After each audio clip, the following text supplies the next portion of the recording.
take one moment to explain why 14 million people in this country are living in poverty, why there are more food banks than there are branches of McDonald's, why there is a mental health crisis, why Big Pharma have made so much out of owning the patents of the vaccines, why his government is presiding over the enriching of the richest, the impoverishment of the poorest, and the greatest job insecurity in industry after industry. He has created poverty, inequality and insecurity. That is his legacy.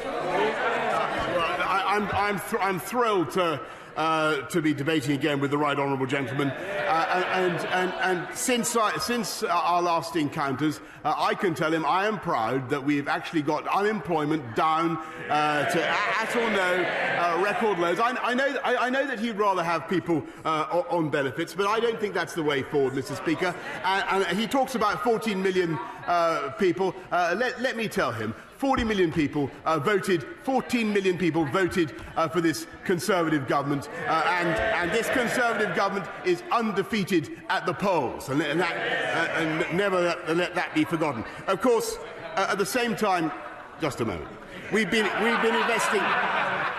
investing massively in schools, as I say, and it's by making our streets and our communities safer, by making our population healthier, by ensuring that our kids are literate and numerate at the age of 11, and our goal is to get up to 90% by 11 rather than the current 65%, Mr. Speaker.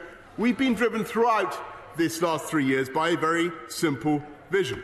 We Conservatives believe that there is genius and talent everywhere, and energy and imagination distributed in every corner of this country. But we don't think that's the same for opportunity, Mr. Speaker. And our immense programme of levelling up is driven by the simple mathematical observation. If per capita GDP, productivity were evenly distributed in the UK as they are in our major competitors, then this would be by some way the most prosperous economy in Europe. And of course it would also be the morally right thing to do, Mr. Speaker. And that's why we've kept going with the most colossal infrastructure programme ever seen. 3 new high-speed rail lines, Mr. Speaker. And by the way, how many miles of electrified line did Labour build in their 13 years of office? Anybody know? Virtually none. Hundreds of miles.